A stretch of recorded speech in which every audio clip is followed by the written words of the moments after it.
All right, so if you voted for Donald Trump, don't worry because I'm going to address this BS.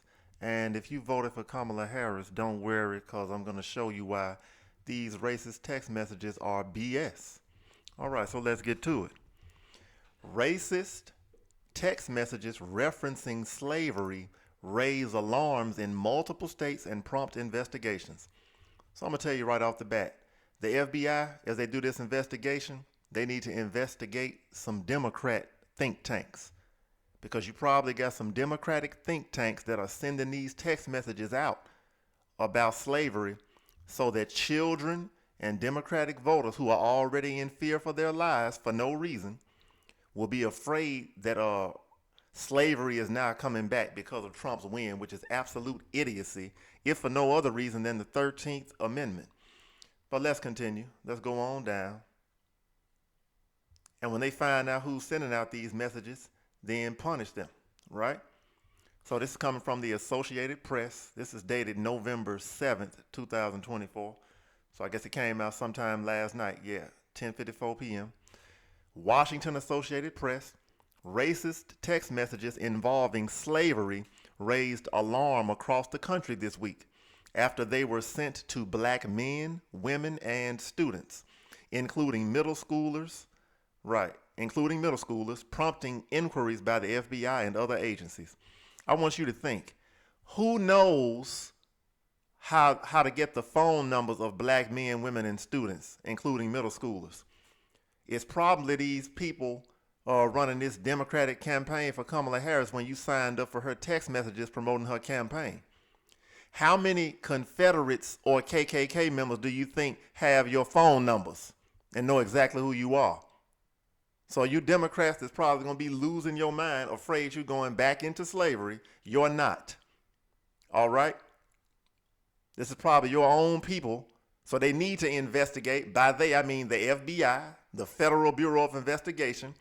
They need to investigate Kamala Harris's whole campaign from the top, the middle, and the bottom. And any outside affiliates, any people who will support her independently, like they form their own groups, you need to dig into those because that's probably who it is. And they're trying to make it seem like Donald Trump is bringing some slavery back. This is absolute madness and stupidity.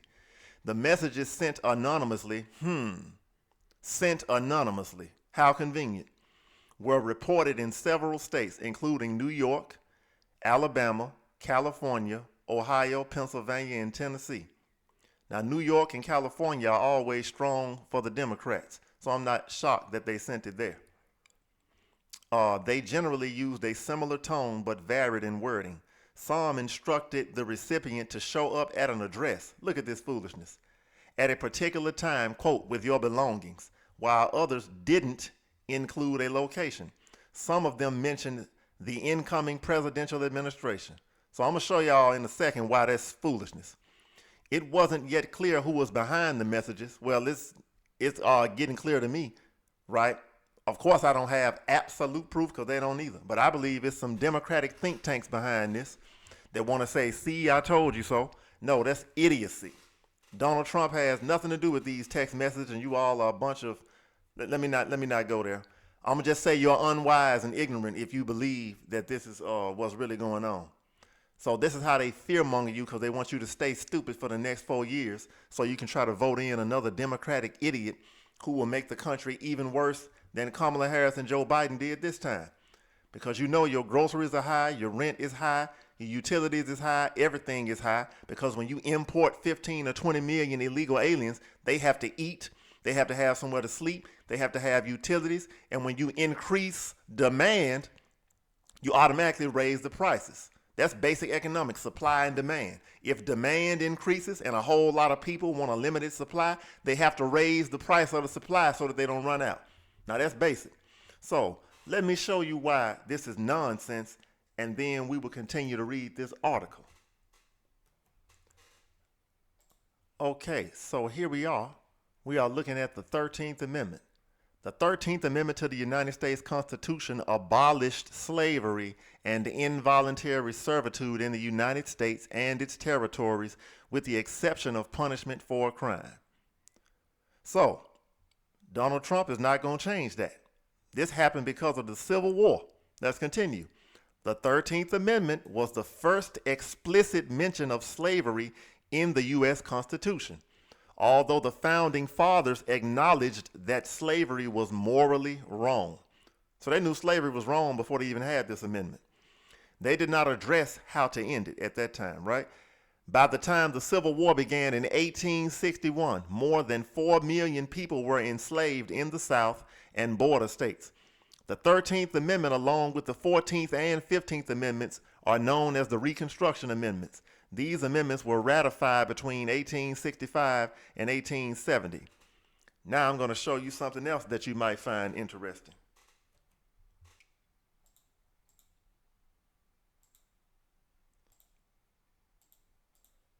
All right, so now we see African American slave owners.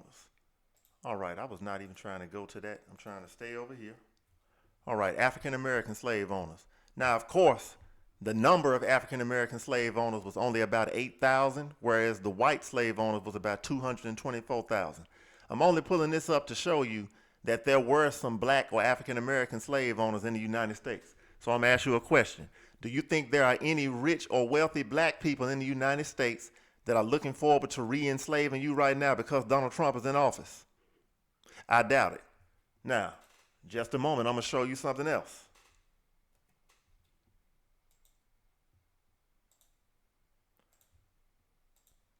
All right, so you can see on the screen here that we're looking at the Barbary slave trade.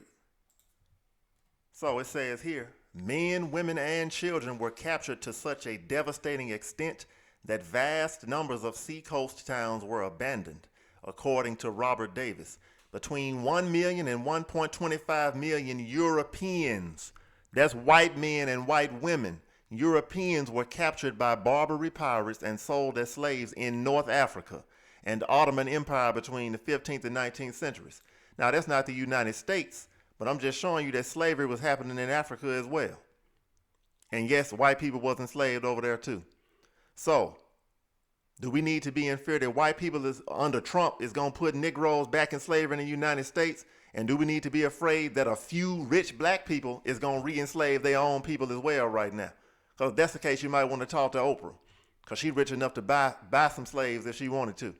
So this is crazy and nonsense. So now let's get back to this article.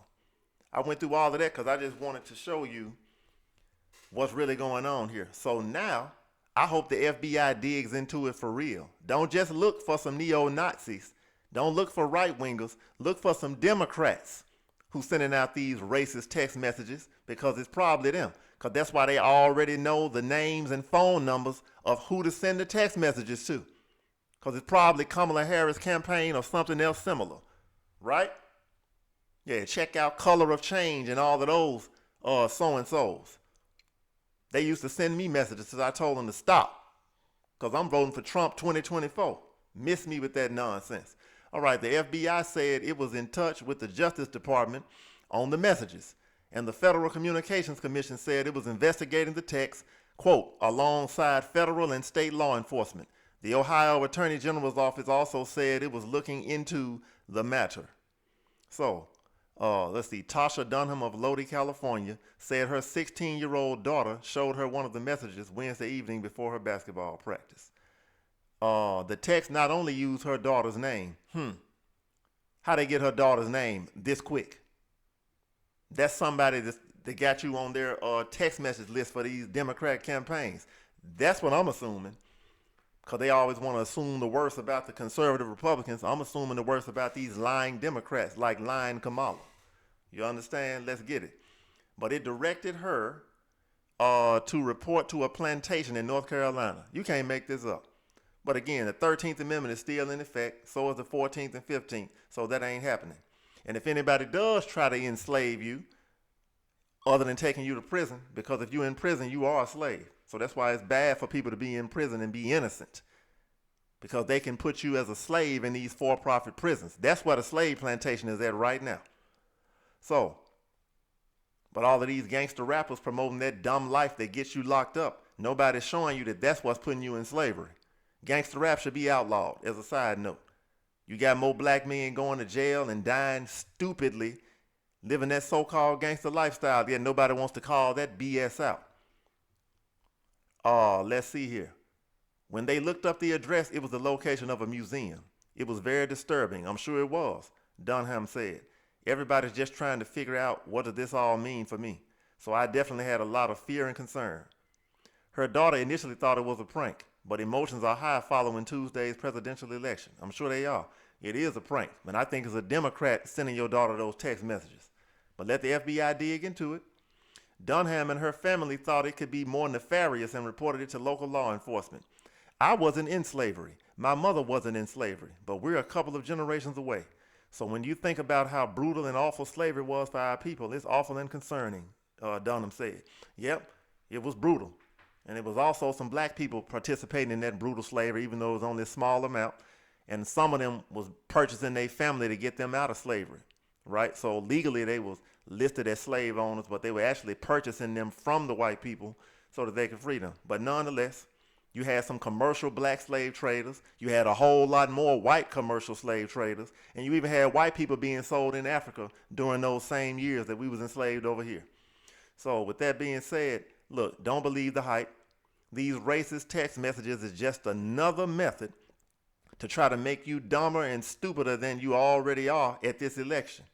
Let me tell you something. MSNBC, CNN, all of these corrupt news networks like them, they are far left. They always lie on Trump. They always lie on the Republicans. Every 4 years, they want to tell you that the Republicans is racist and the Democrats love black people. What they don't tell you is that the original Ku Klux Klan, the KKK, was founded by members of the Democratic Party. Let me say it that way, because they'll try to fact check and lie and say, no, the Democrats didn't found a Ku Klux Klan. Well, let me make it plain where they can't fact check it. It just so happens that people who were all members of the Democratic Party, when they left their campaign back in the hundreds of years ago, when they left their political trail and campaign or whatever they were on, those same people who were members of the Democratic Party happened to found the KKK. It was the Republicans that was fighting to get you out of slavery, whether you believe it or not. So with that, I hope this has been helpful to ease some of your fears, and have a good day.